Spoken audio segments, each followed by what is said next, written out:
What's up, Kevin? How are you? Pretty good, man. Thanks for having me on.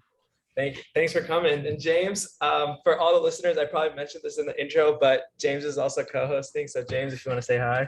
Yeah, hey guys, what's up? Cool. So I have been introduced to Kevin actually through James, and so I wanted him to also co-host just because he was the point of connection, and I also know James has some background in like technology and stuff like that. But Kevin, could you just start out by like having or giving like a quick pitch on what it is that you do? Yeah, for sure. I have a startup that basically builds blockchain infrastructure on a particular chain, be it marketplaces, launchpad protocols, marketing tools, deployment tools, staking, breeding, etc. We basically, if I like to think about it, like NFTs and stuff like that, it's like the gold of the internet, but it's kind of risky to Mhm. mine. Yeah.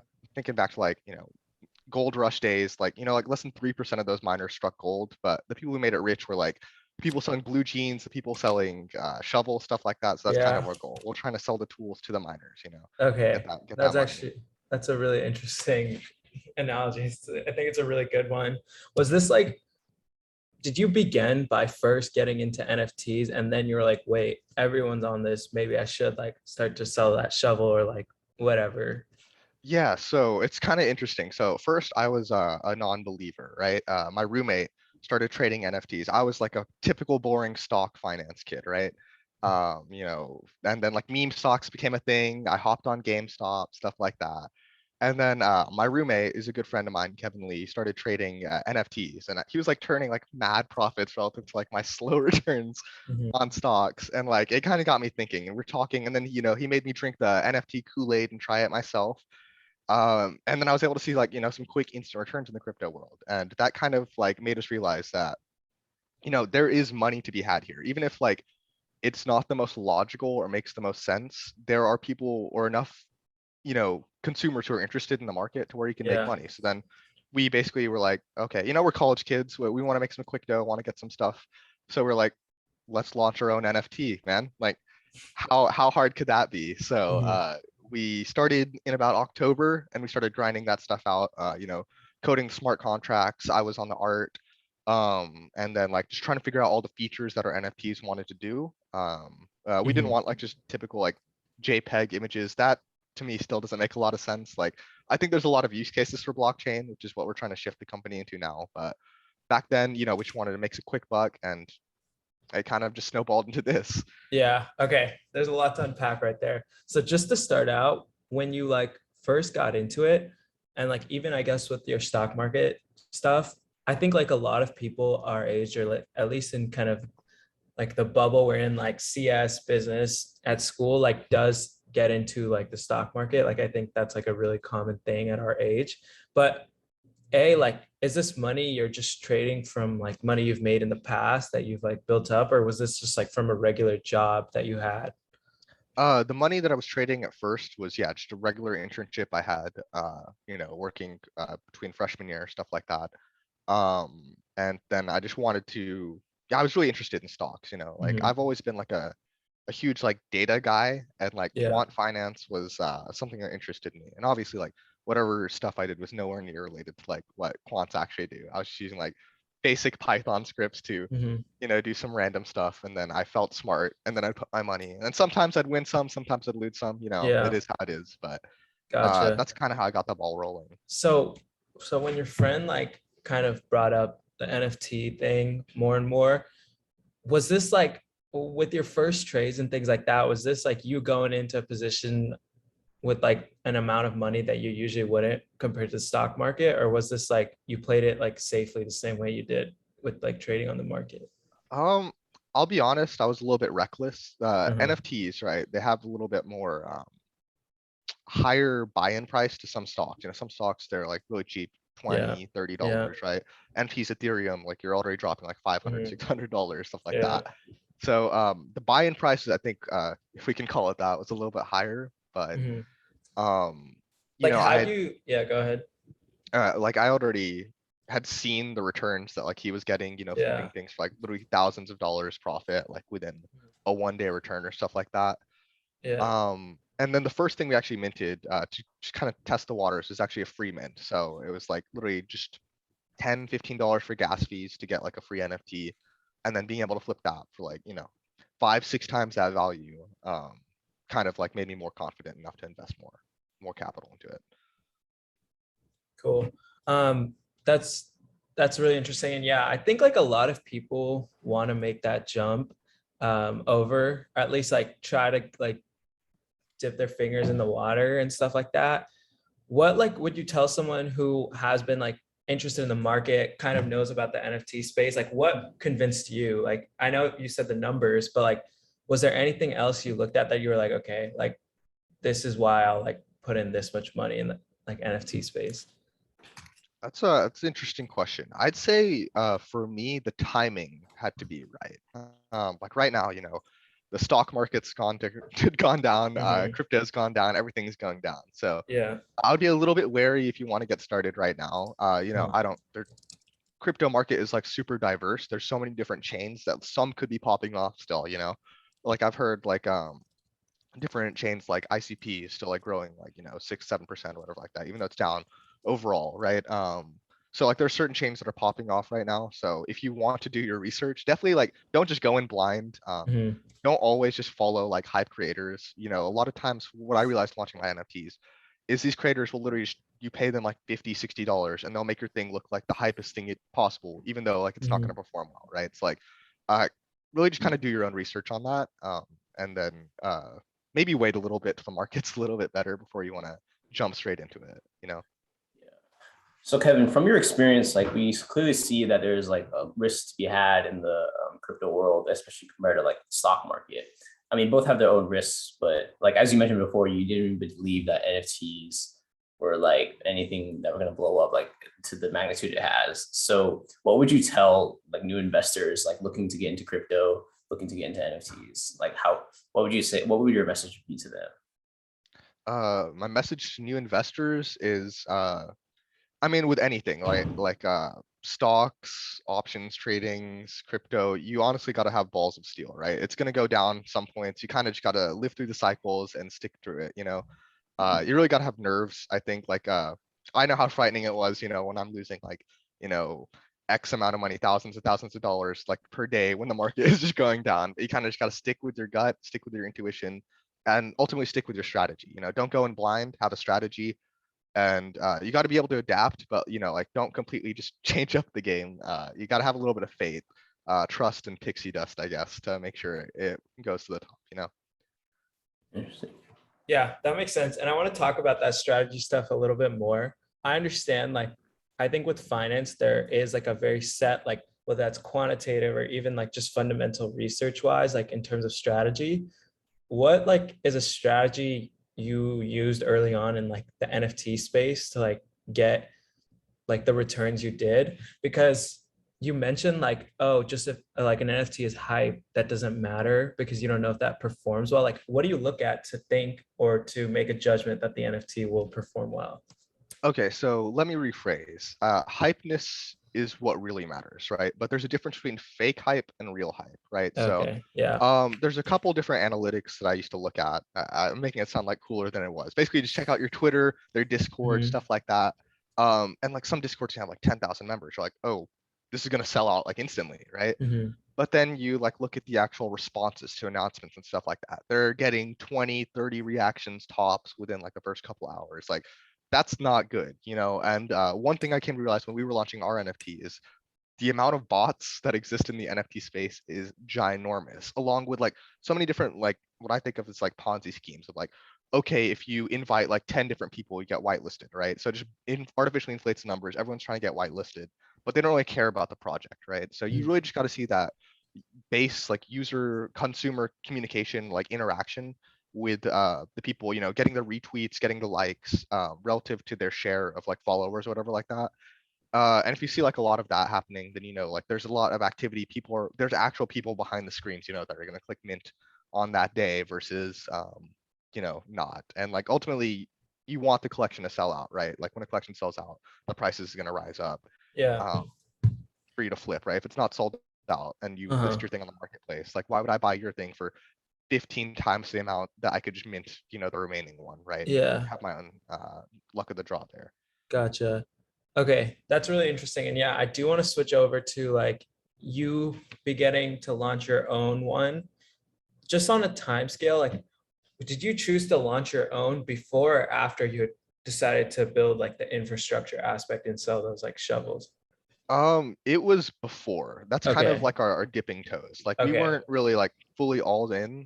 We Mhm. were interested in making a quick buck at the time, you know, Okay. Yeah. as bad it is to say, right? Yeah. Well, it's respectable that you can admit it. But was this like how big was this team? It's just 4 people as it Okay. started out. It was four Me people. and then 3 of my friends, Okay, three of basically. your friends. Was this like how technical was this? Like I remember earlier you saying like you were coding smart contracts. Like to someone who's like an average CS student or maybe some like or CS minor, I don't know. Like what was that like? Like was it really hard for you as someone who's like been involved in CS or what did that look like? 100%. It was very difficult.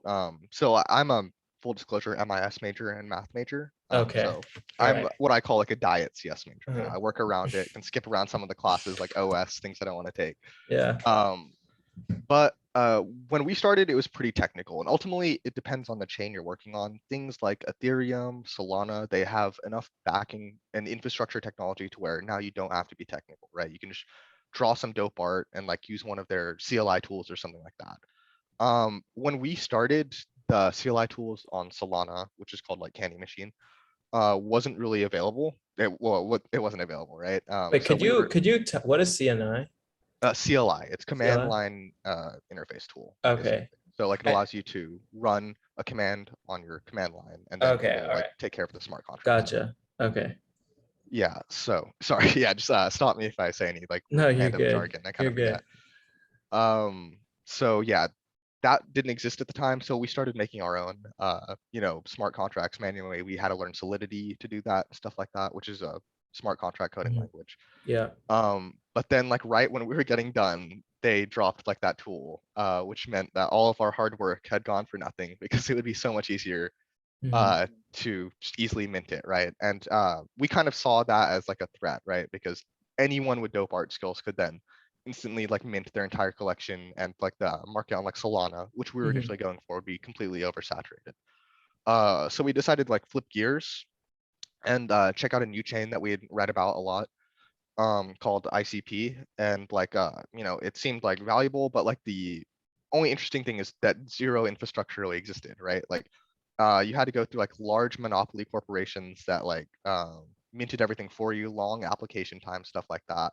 Super annoying. So what we had to do was we had to go and mint our own smart contracts, stuff like that. But it has like Mhm. some really jank language you've never heard of, Motoko, before. Mhm. There's like not a lot you can, no documentation. So it's like hours and hours of trial and error essentially, to figure out how to make those smart contracts.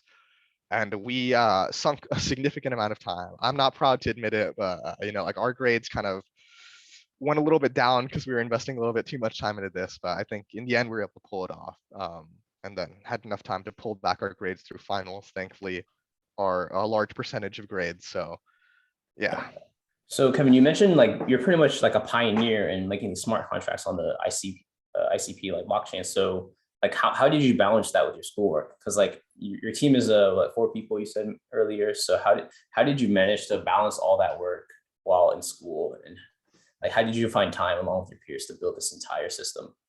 Well, I think that there are like 3 things you can have, right? In school, typically you can have like your sleep, you can have your fun, and you can have your studies, right? And you can't really uh have like an oversaturated in one, which in this case would be work, right? Or studies, and then not and have like a ample amount of time in others. So I'll be honest, like I cut a lot of my fun out. Like a lot of our like hangout sessions just became, hey, let's go to the computer science building and just like we can code this stuff up and try. But like we're still talking, we're still like eating food together while we're doing it. So like just figuring out the balance, like how to have fun while working, I think really helped. And then like as for classes, just do the homework on time, sure. But when it came to like exams and studying, just like the night before, pull an all-nighter, study all the material, take the exam, pass out after that, and then get back to work, you know.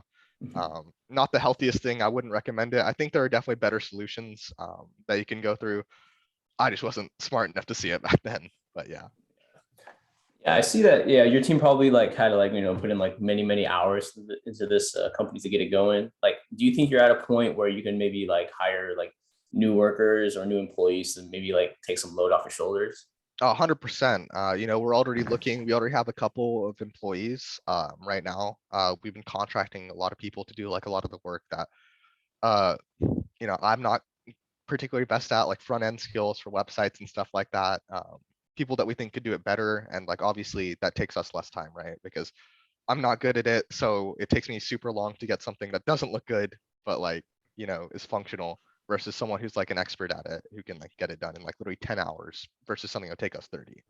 So yeah, we have gotten big enough, you know, with our initial minting of our NFT project, we were able to sell out in literally a couple seconds, and that's like been able to finance like a lot of our, you know, hiring and stuff like that. Yeah. Okay. And I want to get back on that timeline real quick. So you went through like this ICP, that's what it's called, right? Like, Mhm. which is, could you remind, like, what is ICP? Like, It's Internet Computer Protocol. and like, what role did that play? Like, why did y'all decide to switch to that? Because there wasn't like an infrastructure already available.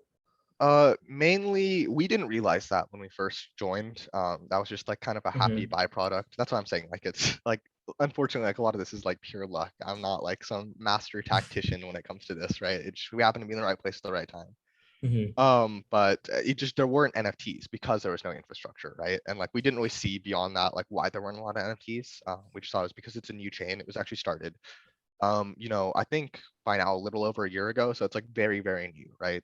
But it had like a lot of users already, but like at the time we got started, there was only one NFT that was ever minted on there, right? Okay. So it wasn't that big. So we thought that it's like, you know, we could be a big fish in a small pond if we get Yeah.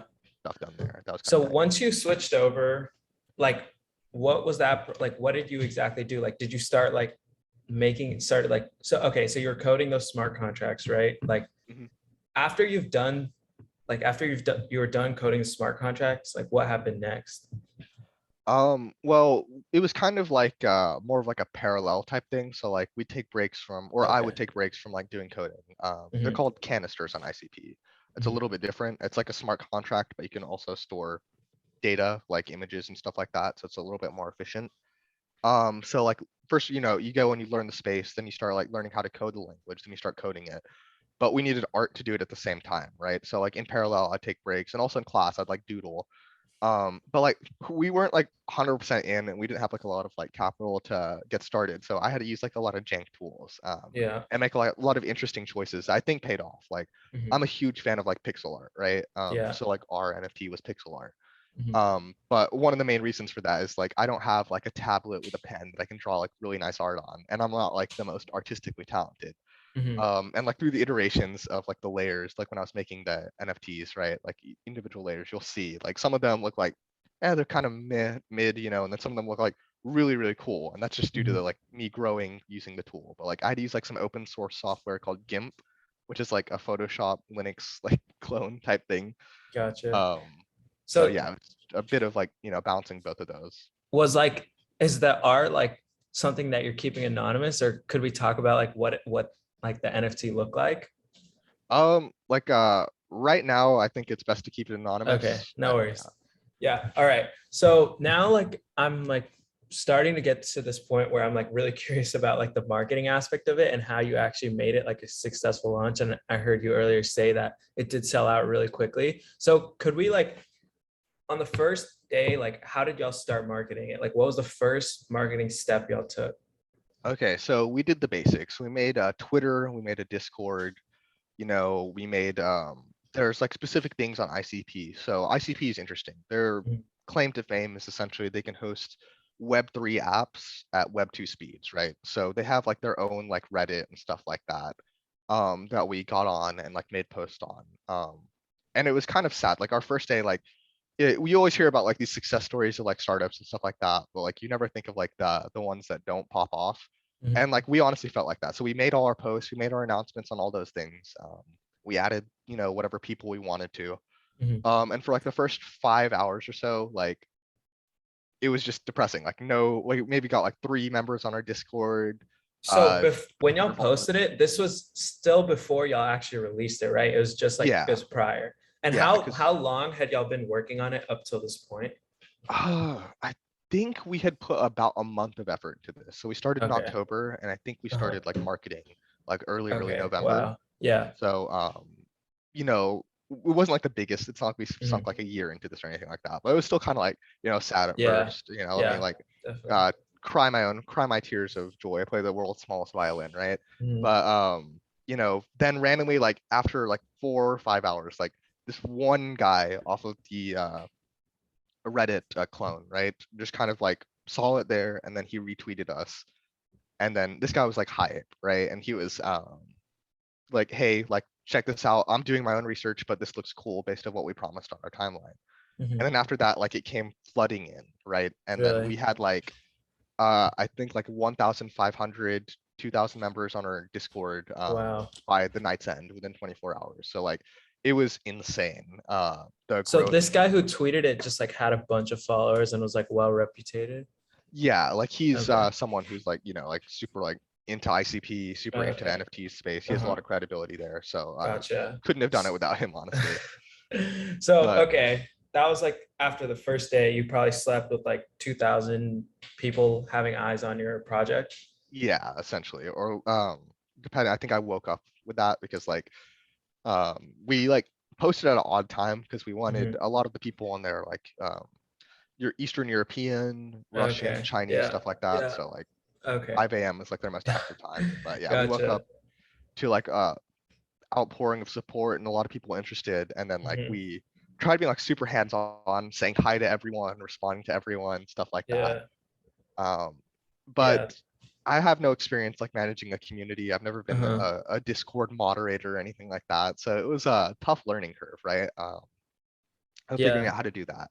And then like, on Discord we had 2,000 members. Our Twitter was like barely past like 200 though, right? And like Mhm. Twitter is really how you get your word out. So that was something we really had to learn. And like I'm a nerd, right? I'm a math major. I mentioned that Mhm. before. I don't know marketing, even though I'm a business major. I took Yeah. marketing, did not pay attention in that class. I'm not Mhm. gonna lie. I'm sorry, doctor. But yeah, so the way I did handled the Twitter side was I'm a numbers guy, right? So Mhm. I wrote bots that scraped other Twitter's accounts that were like comparable in the market, figured out how to do tweets like that, ran analysis on like when the best time to tweet is, how many tweets per day I should be doing, what Mhm. hashtags get the most amount of traction, the most amount of likes, the most amount of retweets, who Mhm. are they adding, even going like, what gets the most amount of responsiveness, like Wow. declarative statements, Uh-huh. interrogative questions, That's crazy. length and stuff like that. And like I would Uh-huh. use that to basically build custom tweets that like focus on us, like, what pictures should we have and stuff like that.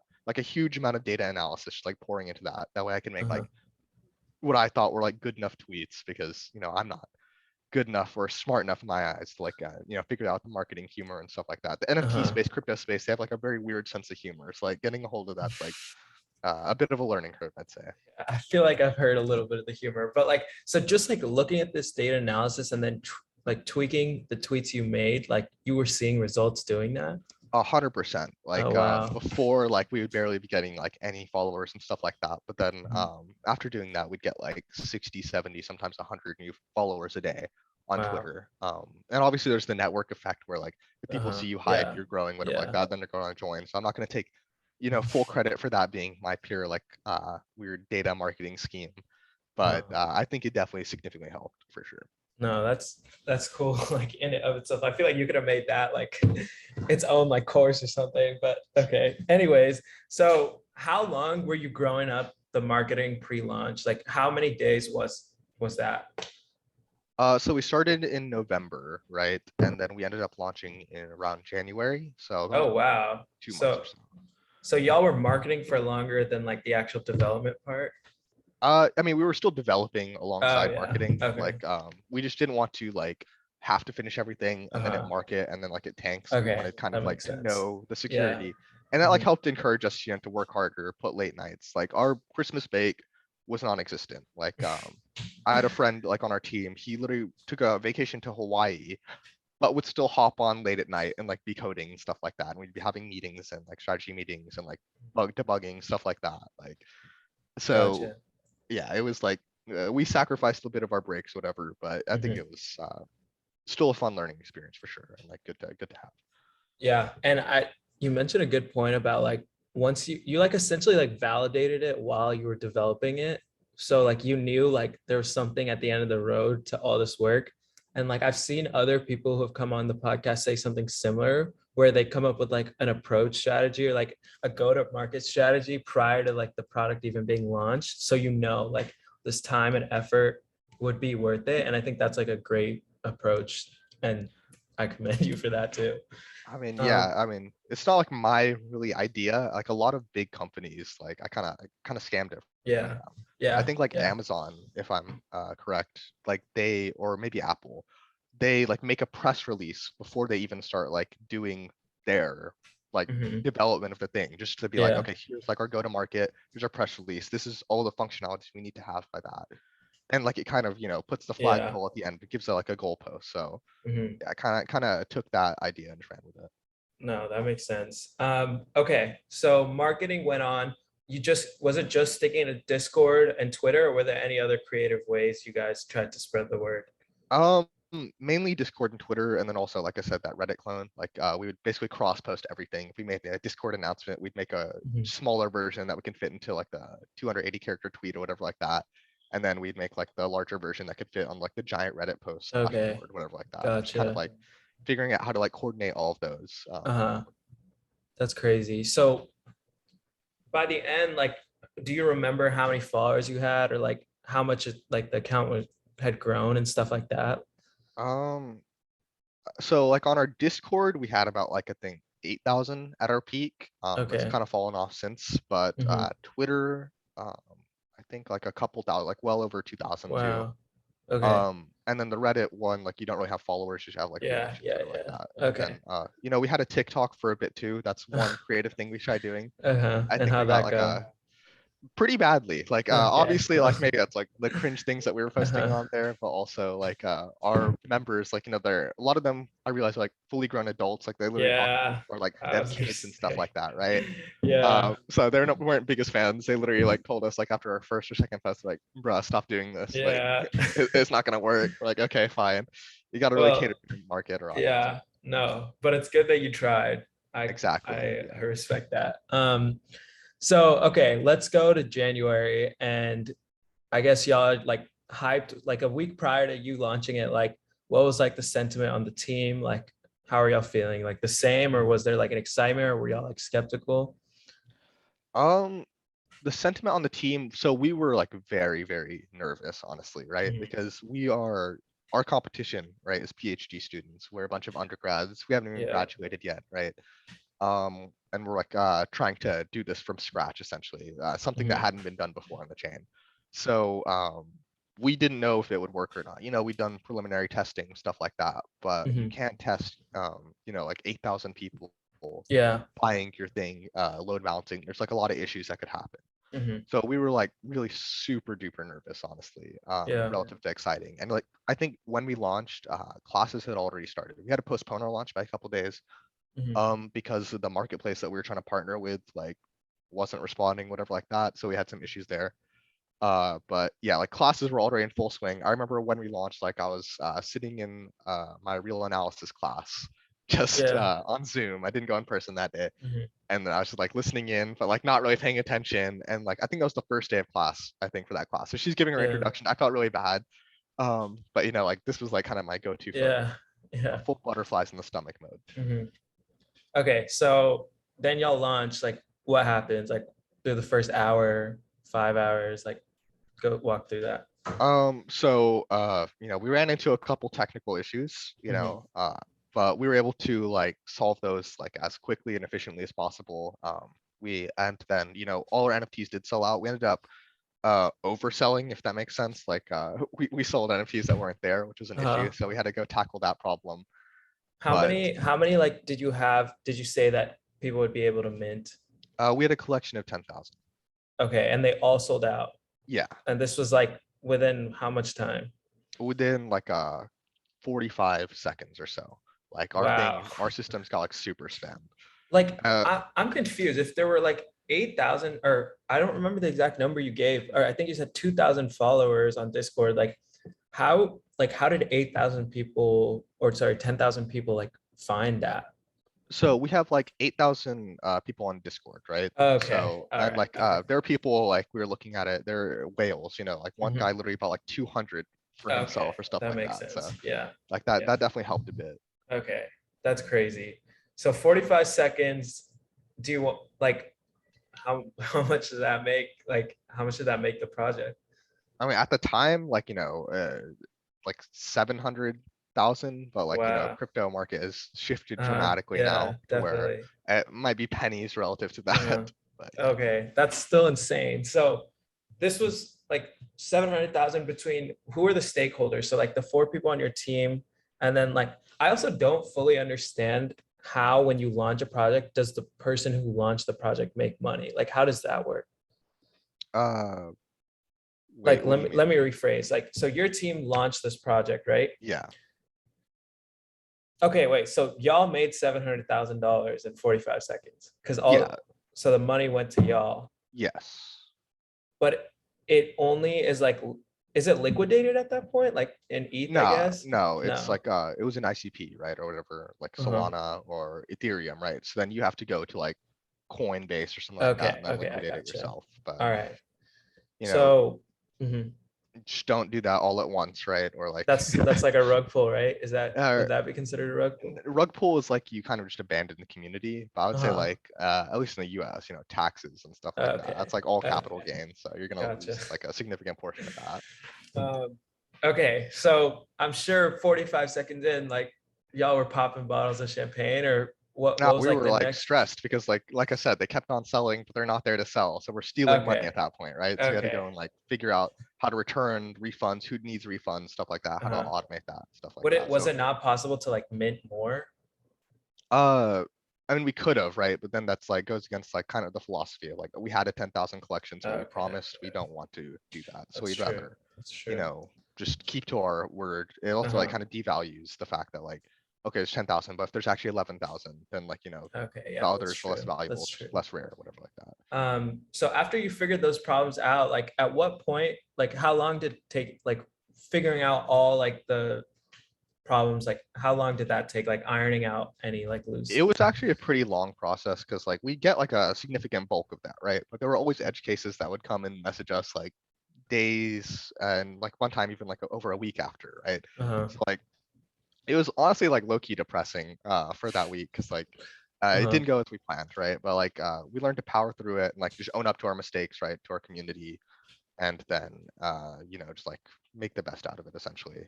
Make sure that we're not cheating anyone. We ended up like Mhm. giving away more money than we should have. Yeah. Because we got like a lot of sob stories that like mathematically didn't add up, but like, you know, it's Uh-huh. our fault we messed up, so we wanted to make it right with them. Okay. So like after y'all figured that out, what was like the take home for y'all? Like as in like how much are y'all raking in? The take home, well, like, okay, so it's really unfortunate. It's like literally like within like weeks after that happened, like Mhm. it started tanking a little bit. So I don't even have like a direct number because like Okay, no crypto worries. market started going down. But Uh-huh. yeah, it was Okay. uh it's enough. I'll say that. Like Okay. for us to Gotcha. be like It's do our own thing, or whatever like that. okay. Okay. That makes sense. So now what's like, what do you do after you launch a project? Like, is it like you just kind of just keep talking about it? Like you keep making posts? Like, how do you maintain a project once you've launched it? So typically before you launch, right, when you're marketing or when you first announce, you have like a roadmap or a plan, right? So you kind of just got to stick through that, right? So like whether you promise a second generation, whether you promise like a video game that you can use these NFTs to interact Right. with, stuff Yeah. like that. Yeah. So you got to Yeah. just keep on grinding that stuff out. If you don't do that, that's what a rug pull is, where you just like ghost the community, like Okay. you made all these promises and then you don't do anything. Uh-huh. Yeah. Okay. So is this project like still going, or like is it like kind of like settled down now? It's still going. Okay. You know, we still Fine. have a roadmap to meet, and that's kind Mhm. of what we've hired more of our employees to handle while we do Yeah. shift to the infrastructure side and building up the technologies more. Yeah. So Kevin, yeah, so this project, 10,000, the collection of 10,000 NFTs, like this was like your company's like own project. So what does your company do for like other people that want to launch NFTs on the Yeah. ICP platform? So if anyone listening wants to launch NFTs, hit me up. All you do is basically, if you have some dope art, we took all of like the complicated mess of like making smart contracts completely out of the equation, completely automated, gave it like a nice UI now. So you can just like kind of drag and drop your collection of like, X amount of NFTs that look nice or whatever like that. It'll automatically mint them on chain. It will automatically host a sale, right, with your specification. So it'll open up whenever, it'll be priced whatever. You can have tiered pricing, etc. And then after it's sold out or whenever you want to, it'll automatically transition it to our marketplace. So you can like, it basically takes all the hard work out of it, no coding, stuff like that. We wanted to essentially, the dream was to open the NFT market up to anyone, right? Like I think there's a lot of dope artists there that have access to, to the ability to make NFTs, but they don't have access to the coding aspect. So we wanted to remove that barrier, that blocker. This is related to like your infrastructure work, right? Yeah. Okay. And yeah, we can really quickly talk about that. And I know it's still in the works. And so there's like, we can't get too much into the detail, but like, I know you mentioned like, oh, let's sell the shovels. Like, is that why? Like, because you saw that there's so many people who could potentially provide like this sort of value, whether that's artistic or just like still related to like the NFT space. Is that how y'all decided to get into it? A little bit. The idea didn't really like formulate in our own heads. There were Mhm. actually like a couple other NFT projects that were waiting. Like I said, there was like a huge queue list on that Monopoly company, right? Yeah. So they would Yeah. reach out to us and be like, you guys Gotcha. successfully self-launched or whatever, like, Mhm. could you guys help us out? So then we're like, okay, there's like, stuff we can do here. We can help these Interesting. other NFT Yeah. entities out. But like, we don't want to manually like make the contracts, whatever, for each of them. So we'll Yeah. make like a big solve solution for like any NFT that wants to launch essentially. And that's like what y'all do right now. Like, it's like, okay. And like, y'all just coded a way to automate like these really difficult processes that you had to go through manually.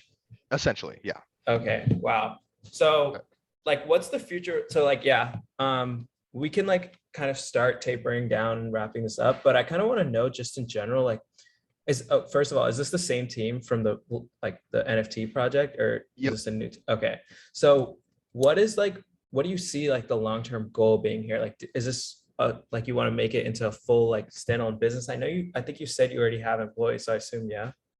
Yeah, I mean, that's kind of the goal. Mhm. I think it's viable, and more importantly, I think it's something that I'm super duper interested in. Like I may have started out like, skeptical on NFTs or Mhm. crypto in general, but doing the research that I've done and like we actually publish a lot of like our findings and stuff like that to the actual chain company, and we get Mhm. like money and research grants for that. Wow. I'm super in on the technical side, right? Like I Mhm. love the applications of blockchain, the security validation stuff. There's like a lot of things behind the scenes that like a lot of applications I think in the future that would be super useful. Mhm. So the fact that I'm super duper interested in it, I think is the primary driver. Like all of us are like super in on blockchain technology, not particularly just NFTs, but like, as a whole, blockchain proof of Yeah. stake type thing. So yeah, I think Okay. that's kind of the reason why we want to stick with it.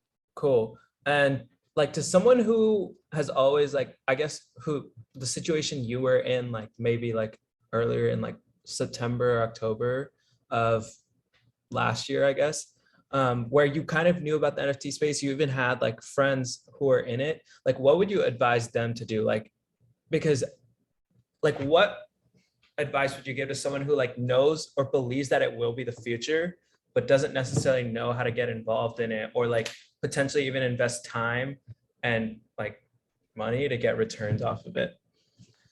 Um, Honestly, like you got to have a little bit of faith, right? Like I said before, Mhm. right now it's looking kind of dire, the situation, Mhm. but like I have faith it's gonna pop back up. The ebb and flow of things come and go, right? So really just gotta have faith in it, figure out when the right time is, and then just commit, honestly. Like it is a lot of work, making your own NFT collection, doing Mhm. the drawings, or like even like trying to find like the next big thing, Yeah. potentially seeing like a significant amount of work.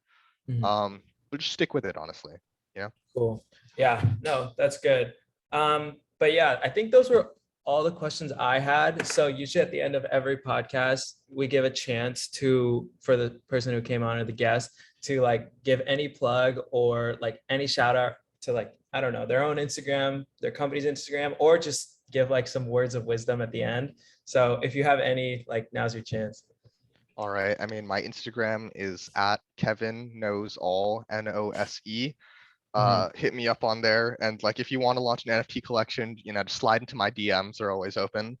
And just hit me up. Would be happy to help you guys out. We have like a lot more tools besides that, like marketing tools and things like that, that can help you guys, do a lot of the legwork, and hopefully ease the way you're doing it. So if you're dope at art, just like hit me up, or if you want to buy NFTs, hit me up. We can point you in the right spot, get into the market. I'd love to talk. Brilliant. But Thank you so yeah. much, Kevin. All right. Yeah, Thank you. thank you, Kevin.